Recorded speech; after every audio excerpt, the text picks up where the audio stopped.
connected. The question is the extent to which any progress that has been made in greater diversity in GAT translates into cognitive diversity. What I'm referring to is taking not just the individuals with their different ethnic and skin color backgrounds, but appreciating and valuing and encouraging the expression of views that come from the deep historical and geographic and cultural backgrounds that they come from. It would seem to me that, having diversity at the first order, which is just the, different representation of backgrounds, doesn't really improve the performance of the department necessarily. And I'd be interested to know how the department might be providing some way for a second order or third order improvement of diversity. Ambassador, please go ahead. Thank you very much, Mr. Chair, and thank you, Senator, for the excellent question. And let me also just say thanks for the opportunity to join you today. I think the signal that you're sending to the employees in the networks with which we work as champions is really important. It's a signal that you value these issues of equity and inclusion that are so important to them and so important to the next generation of diplomats as well.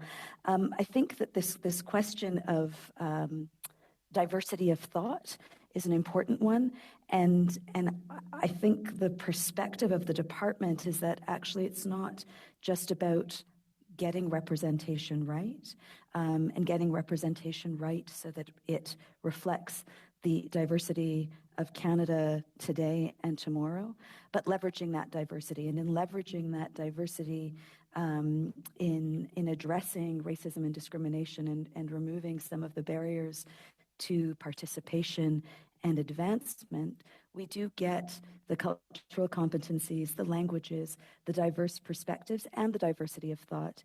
And I think, Senator, some of what you're getting at is this need, which many of us who have been talking about the future of the Foreign Service, we often talk about the need for courage in our foreign policy processes. So the openness now to a more diverse, representative Foreign Service diplomatic corps, I think allows for more of that courage, more of that cognitive diversity that you referenced.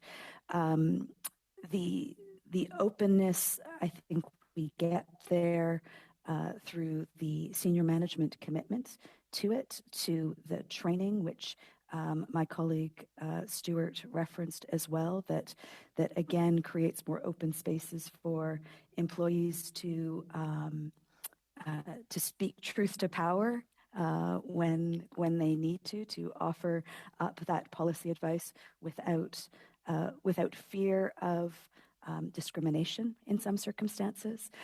So again, I think we are a work in progress, but this issue of representation isn't only for representation's sake. It is actually about improving foreign policy processes, getting to more innovative, creative solutions to the problems that confront us as a country. Thank you. Thank you very much. Thank you.